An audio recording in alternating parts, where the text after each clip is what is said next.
Welcome to Oasis. My name is Deanna Heiss, and I'm a member here at St. Luke's. We are so glad that you are joining us for this midweek service of Oasis, kind of a bridge between Sundays. Hopefully, you are finding bright spots in your day, things and activities and feelings and places and people that are unexpectedly bringing you joy. And if you're not finding a ton of those, maybe tonight's segment will be one for you. Always remember that no matter who you are or where you come from, you are welcome here. It is such a joy and a pleasure to have our guest speaker tonight for the meditation and word be Malia Huntsman. Malia, thank you for joining us. Thank you for having me. Tell us a little bit about you by starting off and telling us who lives in your house with you and where you live. Well, I live with my husband, David, who is the violinist here, so you guys might have seen him around.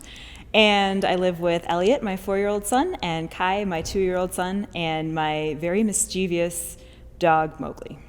Very good. And do you live in the Middleton area or the Madison area? I live in the Madison area off of Junction Road, kind of in between here and Epic.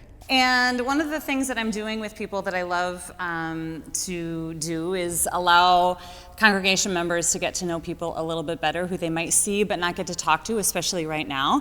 And so it's just sort of a fun, quirky little thing about asking for some of your responses to different categories of favorites. So for instance, what is your favorite breakfast cereal?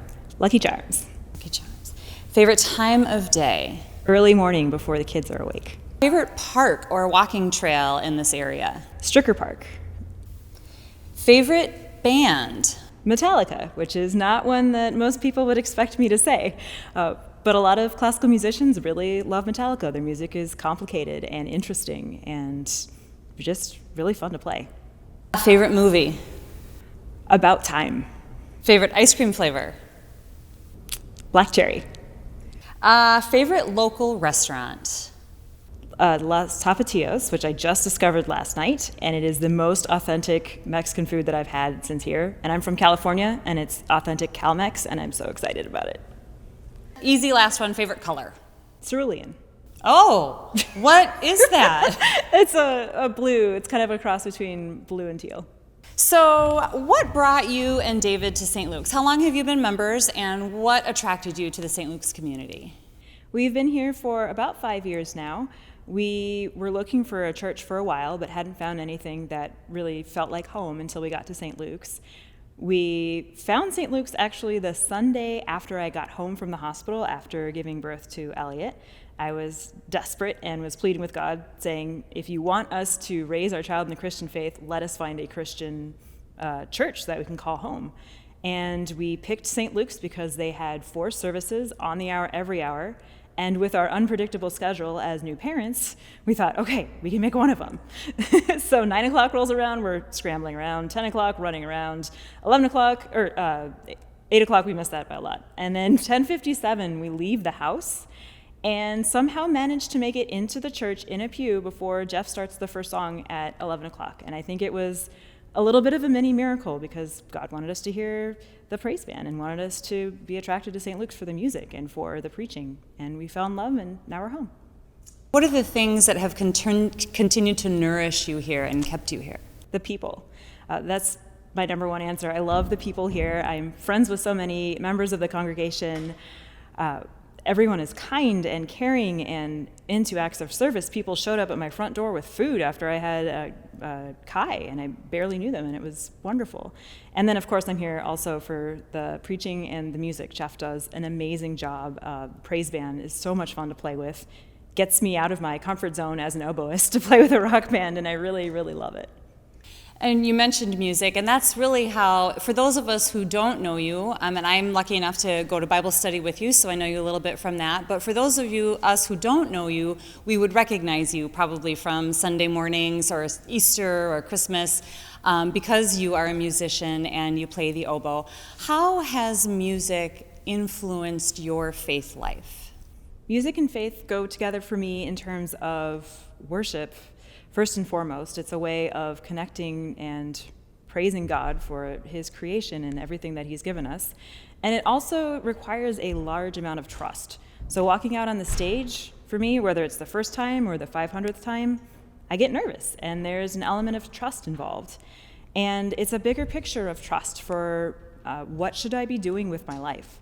Since I was a little girl, I wanted to be a professional musician. I learned piano at 5 years old, and then as a very mature 8th grader, I decided to play the oboe because I had a crush on the neighbor next door who played oboe, and I wanted to sit next to him in band. Didn't work out so great, but that's okay. I ended up falling in love with the oboe instead, and I was very serious about that through high school. I went the conservatory route and studied with members of the Cleveland Orchestra at Oberlin, and down at Rice, studied with some of the best orchestral musicians in the United States. And in the back of my mind, I was like, all right, I know that it is God's plan for me to be an orchestral musician. I've got this. And so I played at Carnegie Hall at the apex of my career. I graduate, and God shut a whole bunch of doors for me. And the stock markets crashed the year I graduated, and orchestras began to fold left and right. I was in Houston trying to make it as a musician, plagued with this guilt that if I somehow wasn't in the Cleveland Orchestra or in a top-tier orchestra, that I was wasting God's talent and that I was letting God down. And I was practicing all hours of the day. I was teaching 27 students. I was barely scrounging together rent, didn't have any health care, any of that. And it was a really difficult life. And I was taking whatever pennies I had to scrape up airfare to try and travel to various auditions to see if I could get somewhere with that. And it turns out, after all of these years, I'm finally realizing that God has shut doors for me because God had something better in mind. For me, I was so in love with the idea of being in an orchestra, and it seemed like an obvious fit because I played the oboe. Here, great. This is what I can do, that I spent so much time thinking that it was God's plan when it was actually my plan. And every time I had an audition, I would pray, "Dear Lord, please let me get this spot, but thy will be done. If this isn't the right one, then that's okay, we'll do the next one." But I don't think I was actually internalizing it. I was instead wanting it to be my plan. And it took me until very, very recently to realize that God had something better for me. When I had my children, I became a stay-at-home mom, and I stopped fighting the desire to be a professional musician in the orchestral context. Instead, I took a step back, and my prayer changed from, "Let me get this orchestra, please, this one's your will, right? This is the one," to, "Okay, God, show me which doors are open. Show me what I should be doing with my time now." And as a musician, I was stressed. I was anxious. I was just hard on myself, and I wasn't enjoying life for what it was. I was angry with God for giving me this talent but not giving me a place to use it. And when I stepped back and realized that that's not what God had in mind for me, it became very clear that He wanted me to spend time with my family and playing in St. Luke's and playing in community orchestras around here.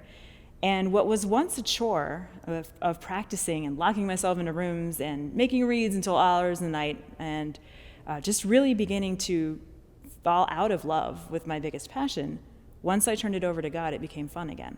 And I get to play in St. Luke's, and it's so much fun to play here. And it's one of my all-time favorite things to do.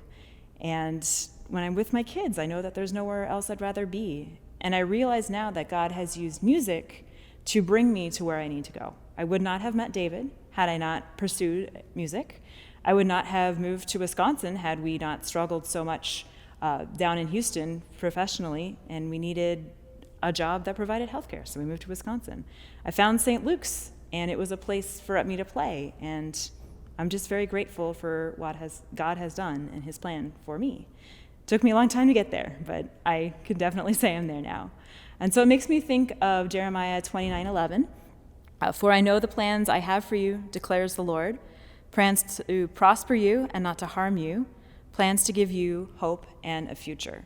And the Malia that I am now is so much happier, the one that's running around 45 minutes late to anything because Elliot decided to hide my keys in the rice cooker.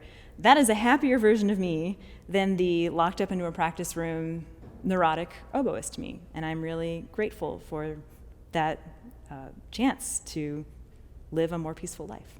What has spoken to you during times when you really needed to feel close to God? What musical piece has spoken to you? my favorite hymn, How Great Thou Art. And this hymn has a beautiful overarching story of creation and just being in awe of God's power.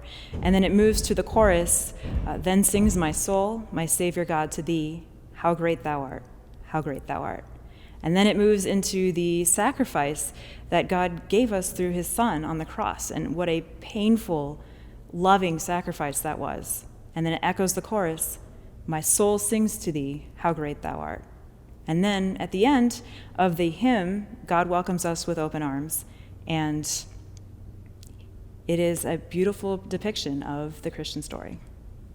Malia, thank you so much. I know I heard a lot from you that I didn't already know, and I'm sure a lot of other members did as well. So thank you for your time today, and thank you for being part of St. Luke's. Thank you.